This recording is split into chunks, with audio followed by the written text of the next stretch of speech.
Ang babaeng ito ay ayaw at gustong ipaalam sa kanyang asawa kapag wala ito. Naglagay siya ng 3 kahoy na patpat sa kanyang bibig, gustong gumawa ng bagay na ikagulat niya. Itinuring ng asawang lalaki ang tangke ng tubig na parang isang kayamanan sa buong araw at nananatiling mag-isa sa silid, hindi pinapansin ang kanyang asawa.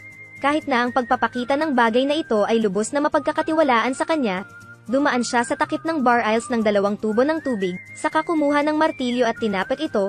Pagkatapos ay i-screw ito ng mahigpit sa bar aisles, pagkatapos ay ilapat ang tempered glue sa tubo ng tubig, ay lakip ito sa ilalim ng bar aisles. Pagkatapos ay kinuha niya ang 3 ulo na siko, pagkatapos ay inilagay ang balbula sa tubo ng paglabas ng tubig. Ipinagyayabang niya sa kanya na, sa paggamit pa lang nito, makakasipsip na siya ng tubig mula sa ibaba. Tumingin sa kanya ang kanyang asawa at tumawa, pagkatapos ay sinamantala ang sandaling wala siya sa bahay kaya ninakaw niya ito upang tingnan.